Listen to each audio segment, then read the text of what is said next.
کہ وما ارسلناک الا رحمۃ للعالمین، یہ میرے محبوب میں نے تم کو ساری جہان کے لیے رحمت بنایا. تو رحمت سے مراد صرف اتنا ہی نہیں ہے کہ وہ رحمت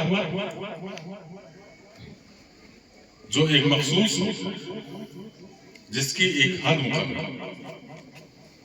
اگر حد مقرر ہو تو کائنات کا ذکر نہ ہوتا. اور کائنات کے ذکر کا مطلب یہ ہے کہ کوئی حد نہیں.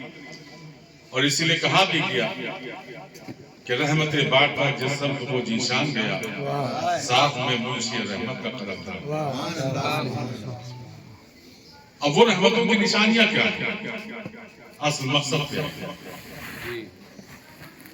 جس وقت میرے آقا اس کائنات میں تشریف لائے، رحمتیں کہیں نہیں، ہر طرف ایک ظلم اور ذاتیات تھی.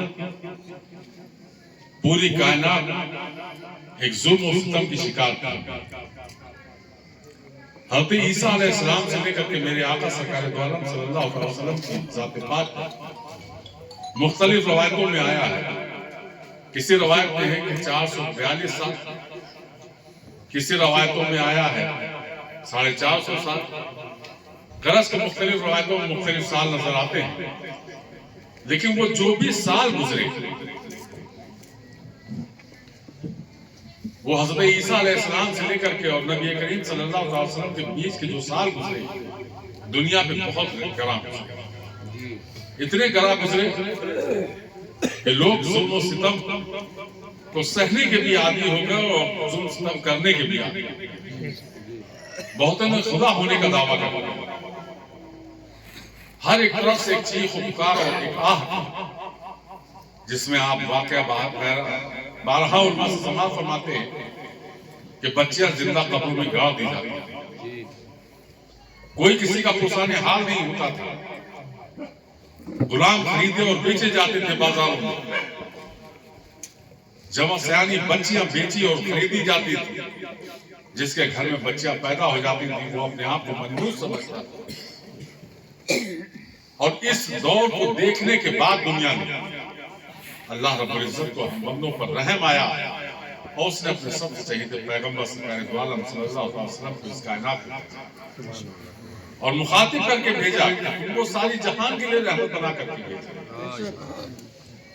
اور جب میرے آقا دنیا میں تشریف لائے تو سب سے پہلے اگر درس دیا تو اس قوم کو یہ درس دیا ہے کہ قوم تم پڑھو.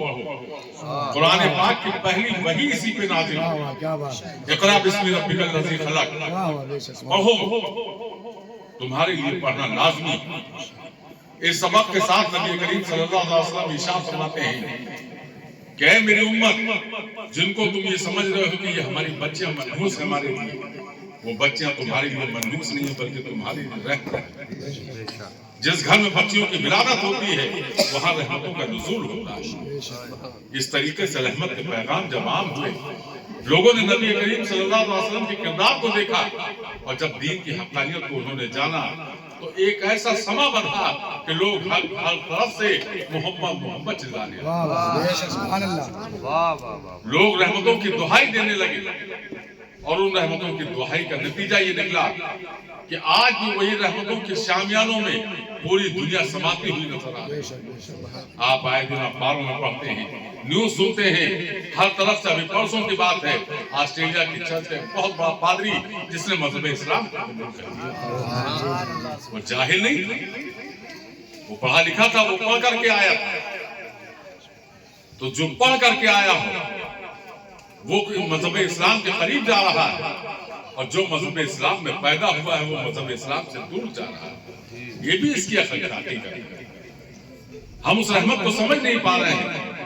اگر اس رحمت کے وسیع شامیانے کو اگر ہم دیکھیں تو وہ رحمتوں کا شامیانہ ایک جگہ مخصوص نہیں ہوا. وہ رحمتوں کی شکلیں اگر ہم کو نظر آنے شروع ہو جائیں تو ان رحمتوں کی شکل میں سب سے پہلا نام خلیفہ اول حضرت ابوبکر صدیق رضی اللہ عنہ. دنیا میں آپ سمجھ لیجیے کہ سب سے پہلے اگر کسی نے بت توڑا ہے تو وہ خلیفہ اول حضرت ابوبکر صدیق رضی اللہ عنہ۔ اور آج ہماری آپ کی یہ خوش قسمتی ہے کہ آج کا دن خلیفہ اول حضرت ابوبکر صدیق رضی اللہ عنہ کے عرس کی تاریخ ہے، آج ان کی ولادت کی تاریخ ہے۔ آج ہم لوگ خانپور میں بیٹھ کر کے خلیفہ اول حضرت ابوبکر صدیق رضی اللہ عنہ کا ذکر کر رہے ہیں اور ان کی یاد میں